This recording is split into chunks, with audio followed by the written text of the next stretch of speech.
এই নভেম্বর সাকচুড়াতে ফুটছে উত্তেজনার আগুন, কারণ আসছে 12 লক্ষ টাকার মেগা ফুটবল ধামাকা।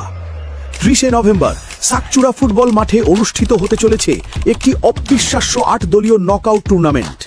এন্ট্রি ফি মাত্র 1 টাকা। হ্যাঁ, ঠিকই শুনছো, মাত্র 1 টাকা। বিজয় দলের জন্য রয়্যাল এনফিল্ড ক্লাসিক 350, ফাইনালে পরাজিত দলের জন্য হান্টার 350, আর সেমিফাইনালে বাদ পড়া 2 দলও পাবে একটি করে ইলেকট্রিক স্কুটি। আর শুধু খেলোয়াড় নয়, দর্শকরাও থাকছে ভাগ্যের খেলায়। খেলা দেখো, কুপন নাও, আর জিতে নাও অসাধারণ সব পুরস্কার।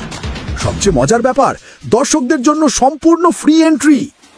খেলাটি পরিচালনা করছে আমরা কজন বন্ধু, বিশেষ ভূমিকায় মোস্তাকিন মণ্ডল ও শাহরাব মণ্ডল। তাহলে তৈরি তো ফুটবল প্রেমিকারা? এই 30 নভেম্বর সাকচুড়া ফুটবল মাঠে মাঠ কাঁপবে, শহর গর্জে উঠবে ফুটবলের উৎসবে।